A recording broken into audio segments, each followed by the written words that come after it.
বীমা খাতের বিভিন্ন দিক নিয়ে কথা বলার জন্য আমাদের সঙ্গে আছেন জেনিথ ইসলামী লাইফ ইন্স্যুরেন্সের মুখ্য নির্বাহী কর্মকর্তা ও বাংলাদেশ ইন্স্যুরেন্স ফোরামের যুগ্ম মহাসচিব SM নুরুজ্জামান। জনাব নুরুজ্জামান, আপনাকে স্বাগত জানাচ্ছি সময় বাণিজ্যে। আপনাকেও স্বাগত এবং সময় টিভি দর্শকদেরকেও স্বাগত জানাচ্ছি। আমরা শুরুতে একটু জানতে চাই যে দীর্ঘদিন ধরে যে জটলা বীমা খাতে, সেই জটলা আসলে আপনারা কিভাবে দেখছেন? আসলে এই যে দীর্ঘদিনের যে জটলা, আসলে এটা সত্যিই মানে বেদনাদায়ক। প্রান্তিক জনগোষ্ঠী এটা টাকা পাচ্ছে না, বিশেষ করে লাইফ ইন্স্যুরেন্সের ক্ষেত্রে। তো এটা আসলে খুব সিরিয়াসলি যদি মানে FID, আপনার আমাদের বর্তমান prime minister office, forum, association jointly যদি কাজ করে, তাহলে এটা সমাধান করা খুব দ্রুত সম্ভব। কারণ এটা একটা বড় একটা অ্যাড্রেস করতে হবে। যদি অ্যাড্রেস না করি তাহলে দেখা যাবে যে নতুন পলিসি ইস্যু হবে না এবং মানুষের পলিসি তামাদি হবে এবং মানুষ আস্থাহীনতায় মানে থাকবে। এটাকে আস্থাহীনতা দূর করার জন্য এটা খুবই নতুন আমাদের IDR এর চেয়ারম্যান মহোদয় জয়েন করেছেন। আমি মনে করি যে ওনার নেতৃত্বে খুব দ্রুত এটা সমাধান হবে। বিগত সরকার অর্থাৎ আওয়ামী সরকারের যে 1.5 দশক, সেখানে বেশ অচল অবস্থা বলি, অরাজকতা বলি, অনিয়ম বলি, সেটা তো ছিলই। ফুলে ফুসে অনেক কিছু দেখানো হয়েছে, কিন্তু এই যে আপনাদের অব্যবস্থাপনা কিংবা অনিয়ম নানা ধরনের যে অভিযোগ, সেই অভিযোগে গত 1 দশকে যদি বলেন, সেক্ষেত্রে ইসলামী লাইফ ইন্স্যুরেন্স কতটুকু এগোলো? এটা আসলে বলতে গেলে যে আগিয়েছে, অবশ্যই মানে বীমা আগাচ্ছে, কিন্তু যত দূর আগানো দরকার ততটুকু কিন্তু আগাচ্ছে না। তো এটা না আগানোর পিছনের কারণ হচ্ছে অনেকেই মনে করে যে আমি কি আসলে কি বীমার টাকাটা পাবো, এতে বেশিরভাগই সারেন্ডার হয়ে যাচ্ছে মাঝখানে। তো পলিসি যদি সারেন্ডার হয়ে যায় তাহলে কিন্তু প্রকৃত যে বীমার সেবাটা এটা মানে পাচ্ছে না। 2 নম্বর হচ্ছে আমাদের বাংলাদেশে অ্যাকচুয়ারি সংকট। তারপরে বাংলাদেশের আপনি দেখেন যে অ্যাকচুয়ারি তো পাশাপাশি মাঝখানে UMPর মাধ্যমে অনেকগুলো টাকা নিয়ে গেছে বিগত সরকারের সময়। তো এটাও একটা কস্টিংয়ের বেশি, এটা বড় মানে ছিল। তারপরে বীমাতে আসলে সেই ধরনের প্রচারণা নাই, যে ধরনের প্রচারণা মানে থাকা দরকার। তারপর মার্কেট অনেক বড় মানে আছে, যেমন আপনি জেনে খুশি হবেন যে অনেক ইউনিভার্সিটি স্টুডেন্ট ইন্স্যুরেন্স একটা বড় জনপ্রিয়, এটা এখনও সেভাবে জনপ্রিয়তা অর্জন করে নাই। তারপরে গ্রুপ ইন্স্যুরেন্স। তো এই মার্কেটটা যদি আমরা সবাই মিলে কাজ করতে পারি, তাহলে করোনার যে অর্থনীতি মানে হয়েছিল, আল্লাহ না করুক ভবিষ্যতে যদি এই ধরনের কোনো চ্যালেঞ্জ আসে, যাতে এই চ্যালেঞ্জগুলো মোকাবেলা, বিশেষ করে ভূমিকম্প, আগুন, এই মোকাবেলাগুলো আমরা করতে পারবো। এই যে বিমা দাবি এখন নিষ্পত্তি করা, সেটি এখন বড় ফ্যাক্ট হয়ে দাঁড়িয়েছে আপনাদের কোম্পানিগুলোর জন্য। আপনি একটি প্রতিষ্ঠানের দায়িত্বে আছেন মুখ্য নির্বাহী হিসেবে, আবার এদিকে ইন্স্যুরেন্স মূল সংগঠন যে আপনাদের, সেখানেও আছেন দায়িত্বে। সব মিলে কি মনে করছেন যে এখন যে দাবি পরিশোধের যে একটা বলা চলে যে মুখ্য সুযোগ কিংবা যেটি আপনাদের তৈরি করা দরকার, সেক্ষেত্রে আপনারা কি ভূমিকা নিচ্ছেন কিংবা কোম্পানিগুলো কি ভূমিকা নেবে? আসলে এটা যদি আমার অ্যানালাইসিস, আমার যে ক্ষুদ্র অ্যানালাইসিস, এটা হচ্ছে যে অনেকের টাকা নাই, মানে লিকুইডিটি টাকা নাই, আসলে বীমা দাবি সেটেল করতে পারছে না। যেমন আমার কোম্পানি জেনিথ ইসলামী লাইফ 99% আমরা বীমা দাবি সেটেল করছি। তো শুধু আমারটা করলে তো হবে না, এখানে 36টা লাইফ ইন্স্যুরেন্স আছে। তো যেই 4-5টা কোম্পানিতে আসলে প্রবলেম, সে প্রবলেমে হচ্ছে তারা জায়গা কিনে রাখছে।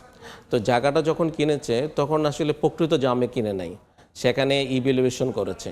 ধরেন এক্সের নামে 30 কোটি টাকাতে জায়গা কিনছে, যখন কোম্পানিকে রেজিস্ট্রি করা হয়েছে 100 কোটি টাকায় রেজিস্ট্রি করেছে, এখানে 70 কোটি টাকা দুর্নীতি হয়েছে। তো এখন তো আর এই ভ্যালুটা আসে নাই।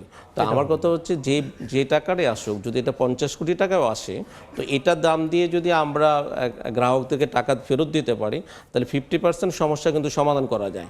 তো আমি অজুহাত নিয়ে আমি যদি আমার অ্যাসেট ধরে রাখি, আমি যদি ওই বিল্ডিংয়ে ধরে থাকি আর আমি টাকা পরিশোধ না করি, গ্রাহকরা দিন দিন ঘুরে, তাহলে তো এই নেতিবাচক প্রভাব, বিশেষ করে ফেসবুক মিডিয়াতে, তাহলে তো আর মানুষ নতুন করে পলিসি করবে না এবং তার রেনুয়ালটাও সে জমা দেবে না। তো এতে কিন্তু পুরো খাতেই একটা বড় মানে থ্রেট আসবে। আপনি জানেন, তারপর আমি জানি যে সংসদেও এটা নিয়ে আলোচনা হয়েছে। অলরেডি মাননীয় প্রধানমন্ত্রীকে একজন সংসদ সদস্য প্রশ্ন করেছে। তো মাননীয় প্রধানমন্ত্রী যেটা বলেছেন যে IDR এর নতুন চেয়ারম্যান এসেছে, আমরা ওনার মাধ্যমে এটা সমাধান হবে। তা আমরাও আশা করছি যে আজকের সময় টিভির মাধ্যমেও যে এটা খুব দ্রুত সমাধান হওয়া দরকার। সেক্ষেত্রে এই যে ডিজাস্টার আপনাদের খাতে, সেক্ষেত্রে ডিজাস্টার রক্ষায় আপনারা সমিতি থেকেও কিংবা দুঃখিত, ফোরাম থেকে যেভাবে কাজ করছেন, নির্দেশনা থাকেই কোম্পানিগুলোর ওপর, আবার ইদরা থেকেও বিভিন্নভাবে নির্দেশনা থাকে, সেক্ষেত্রে কোম্পানিগুলো কি তাদের দায়বদ্ধতার জায়গা থেকে কি সে পরিপালন করছে না, কি মনে করেন? না, কিছু কিছু কোম্পানি আসলে পরিপালন করছে না। যদি এটা এটা মনে করি, এটার জন্য আইডিআরকে আসলে বাংলাদেশ ব্যাংকের মতো শক্তিশালী একটা ভূমিকা নিতে হবে, যে আসলে মানে কি করবে মানে টাকাগুলো। 2 নম্বর হচ্ছে কোনো দেখা যাচ্ছে যে তারা আবার নতুন পলিসিও আবার করতেছে। তো আপনি পুরাতনের টাকাই দিচ্ছেন না, আবার নিউ লাইবিলিটি আপনি ক্রিয়েট করছেন, এটা একটা থ্রেট। আপনার সেকেন্ড থ্রেট হচ্ছে যে আপনার যারা যে তাদের কিন্তু সব কিছু হয়, তারা মিটিং ফি নেয়, তাদের যে এমপ্লয়িরা স্যালারি পাচ্ছে, তাহলে তারা মানে কিছু আন্তরিকতা তো দেখানো দরকার। সেটা আন্তরিকতা অনেকভাবে হতে পারে, আবার এখানে সরকারকেও আগে আসতে পারে। সরকারের কিছু পলিসি হতে পারে, যেমন আপনি দেখছেন যে কিছু ব্যাংকে সরকার কিন্তু টাকা দিয়েছে। তো এখানে যদিও আমাদের রিপোর্টে দেখা হচ্ছে 10,000 কোটি টাকা, আসলে লাইফে 5,000 কোটি টাকা দিলে এটা সম্ভব, এটা নতুন করে ঘুরে দেওয়ার। তো 5,000 কোটি টাকা যদি সরকার লোন আকারও দেয়, অথবা যদি সরকার এটাও করে যে এখানে আপনার লোন দিবে না, এখানে তারা মানে সাময়িক টাকা দিবে, মানে একেবারে, তাও কিন্তু এটার মানে ঘুরে দাঁড়া মানে সম্ভব, যদি তাদের যে অ্যাসেটগুলো আছে অ্যাসেটগুলো নিয়ে নেবে, বোর্ড ভেঙে দিতে পারে, প্রশাসক নিয়োগ দিতে পারে, তারপর গ্রাহকরা এই টাকাগুলো ফেরত পাওয়া দরকার। থার্ড পার্টি দিয়ে অ্যাসেট মূল্যায়ন করা দরকার কিনা, যে প্রতিষ্ঠানগুলো এরকম অনিয়মের সাথে জড়িত আছে, কি মনে করেন? এটা তো অবশ্যই থার্ড পার্টি দিয়ে করতে পারে, স্পেশাল অডিট হতে পারে, যে আসলে প্রকৃত অ্যাসেট কত, প্রকৃত মানে লাইবিলিটি কত পারে, আর কত টাকা আসলে সরকার দিতে পারে, এগুলো তো অবশ্যই মূল্যায়ন করা দরকার। আবার একটু জানার বিষয় সেটা হচ্ছে যে গ্রাহকদের আস্থা অর্জনে, যেহেতু বহির্বিশ্বে অনেক শতাংশ সাধারণ মানে বিমাকারী শেষের দেশে অবস্থান করে, বাট আমাদের দেশে মানে 1%-রও কম, আমার যতটুকু জানা, আপনি তো ভালো জানেন।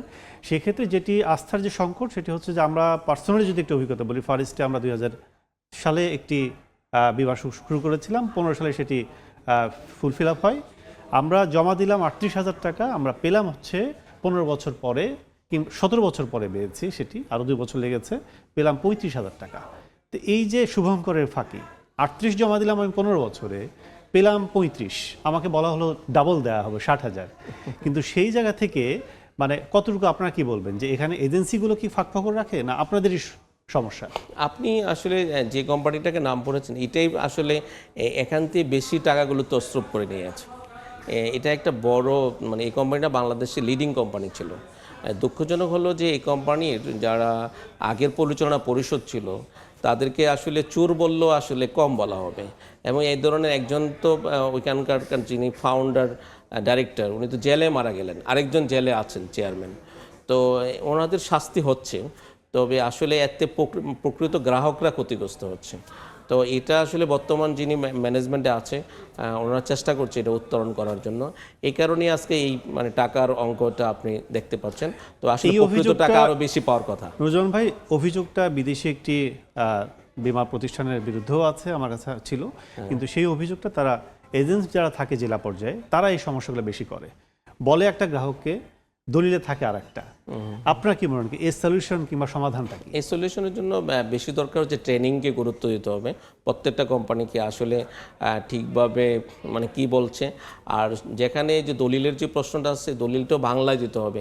অনেকে ইংরেজি টার্মস অ্যান্ড কন্ডিশনগুলো বিমা আইনের ফাঁক ফোকর দিয়ে বেরিয়ে যায়। তাহলে সহজভাবে যদি আসলে গ্রাহকদের উপস্থাপন করা যায়, তাহলে গ্রাহক কিন্তু আগেই জানতে পারবে আসলে কত টাকা পাবে।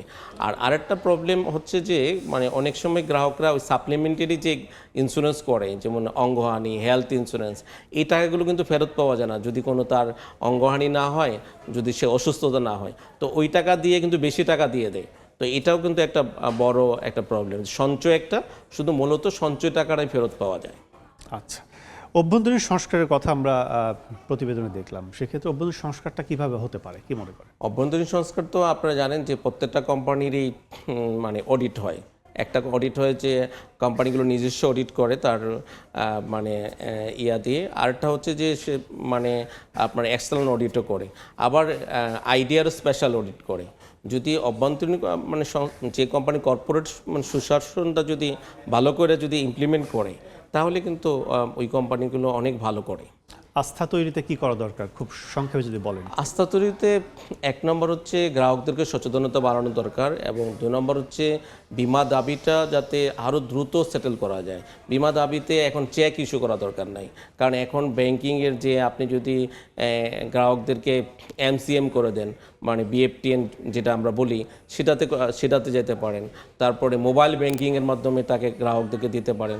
তো এগুলো যদি গ্রাহকরা খুব দ্রুত পায়, যেমন গ্রাহকরা মাঝে মাঝে ফেসবুকে দেখা যায় যে আমি তো গ্রামের থেকে টাকা দিয়েছি, আমি আবার গ্রাম থেকেই টাকা নেব, আমি কেন হেড অফিসে যাব, জেলা অফিসে যাব। তো এইটা যদি আস্থাটা যদি নিশ্চিত করা যায়, তাহলে দেখা যাবে যে বীমার পেনিট্রেশনও বাড়বে এবং মানুষ আরও দিন দিন আগে আসবে। অনেক অনেক ধন্যবাদ নুরুজ্জামান ভাই আমাদের সাথে সময় দিয়ে যুক্ত হওয়ার জন্য। আপনাকে ধন্যবাদ, আপনার মাধ্যমে সময় টিভিকে আবারও ধন্যবাদ। দর্শক, বীমা খাতে বিভিন্ন দিক নিয়ে আমরা আলোচনা করছিলাম। আমাদের সাথে আলোচনায় এসে যুক্ত ছিলেন বাংলাদেশ ইন্স্যুরেন্স ফোরামের যুগ্ম মহাসচিব SM নুরুজ্জামান।